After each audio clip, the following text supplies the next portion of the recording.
Hey guys, Mule Dog Gaming here with another Destiny Taken King video, and, well, I haven't made my 300 sub special video, but I will soon. Maybe on the weekend I'll start making that 300 sub special, so it's gonna be something pretty cool, and I really want to thank you guys for 300 subscribers. Thank you for supporting me. I know I'm still a very small channel, but I will be growing as the years pass by. So, without further ado, in this video, I'm going to show you some new exotics that have been revealed by Bungie. And some of them are year 1 exotics coming back in year 2. Some of them are, well, actually, almost all of them. Yeah, all of them are year 1 exotics coming back into year 2. So, let's get on with the list. So, first off we have here is the Queenbreaker's Bow. Now, the Queenbreaker's Bow was one of my favorite Prison of Elders weapons that you get from completing the Elder Cipher. You can choose, after you complete the quest, all you need to do is, choose which one you want at the end when you complete it. You can either choose the Queenbreaker's Bow, the Dreg's Promise, or the Lord of Wolves. So, actually, the Lord of Wolves and the Dreg's Promise are coming back. So, as you see in the two pictures right here, we have the Lord of Wolves and we have the Dreg's Promise. So, that kind of covers the 3 Elder Cipher weapons that used to be in Prison of Elders, but now they're coming back. So, next off we have here is the Purifier Robes. Now, the Purifier Robes are really amazing. I love the Purifier Robes. Reason is because when you're a Sunsinger and you have this chest piece on, what will happen is that if you self-res with the Purifier Robes equipped, it will blind nearby enemies. So you got a chance to escape back into cover when the enemies are blinded. So kind of use that to your advantage. So that's probably going to be its permanent perk, which is the self-res and then blinding enemies nearby. So next off we have here is the Patience and Time. Now, I'm pretty sure a lot of people have probably forgot about this weapon.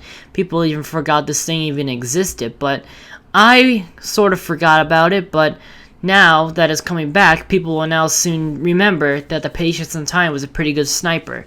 Now, what it did was if you crouch and aim down sights with the Patience and Time equipped, you'll gain invisibility for a short time. So that's kind of a pretty helpful perk if you're kind of scouting an area and you don't want to be seen. You could just aim down with the Patience and Time while crouching and then gain invisibility like that. Next off we have here is the Eternal Warrior. Now, I forgot what the perk on this Eternal Warrior was, but all I remember is that it's for the Striker subclass, if you're a Titan that's a fan of Striker subclass. And yeah. Next off we have here is the Universal Remote. Now, I know a lot of people don't really use the Universal Remote, but I'm pretty sure a lot of people still use the Universal Remote as we speak. But I really like the Universal Remote. I'm really happy that it's coming back. I'm really happy about most of the exotics that are coming back into year 2. Next off we have here is the Lucky Raspberry. Now, I wasn't really a fan of this weapon because all it did for the hunter was, if you have Blade Dance equipped, it'll allow you to hold an extra skip grenade, which, it's kind of helpful, but not really at all very helpful. But it kind of is helpful in Crucible, but I don't think it's that helpful in PvE. Next off we have here is the ATS-8 Arachnid. Now, it kind of was a pretty useless exotic. I'm not really too sure what they're going to change about the ATS-8 Arachnid, but what it did was, I'm not really too sure what it did. Oh yes, now I remember. If you aim down with your golden gun equipped, and if you have the Gunslinger subclass equipped, what it did was you gain extra zoom in when you aim down sights with the golden gun. So it's kind of a useless exotic. I don't know why they're bringing back the ATS-8 Arachnid. But who knows, maybe they're changing something to it, and, you're probably changing a few things on it. Maybe the perks, maybe the stat rolls on it, I don't know. Next off we have here is the ACD0 feedback fences. Now, I used to use these all the time on my Titan.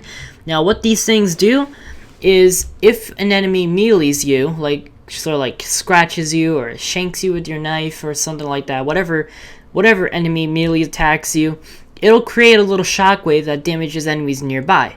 So that's kind of a pretty useful exotic. I'm not really too sure if it's very useful, but I would say it's pretty useful.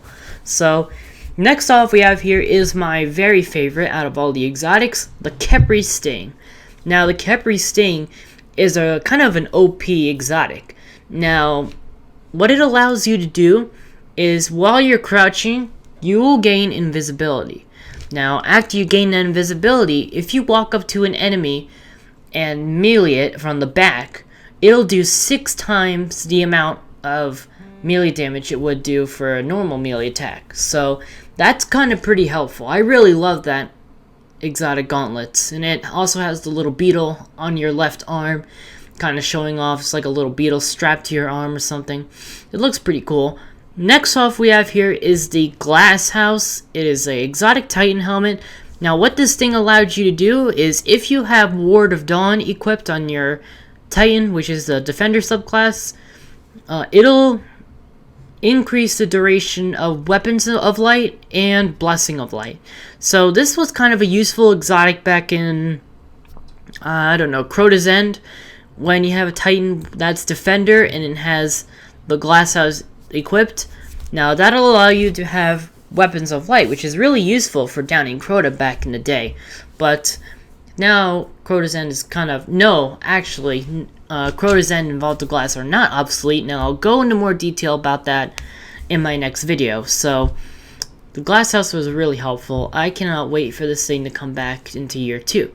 Next off we have here is the Sunbreakers. This is an exotic Warlock gauntlet. Now what these allow you to do is hold an extra solar grenade or fireball grenade. I'm not too sure, but I'm not too sure. I think it lets you hold another grenade or something.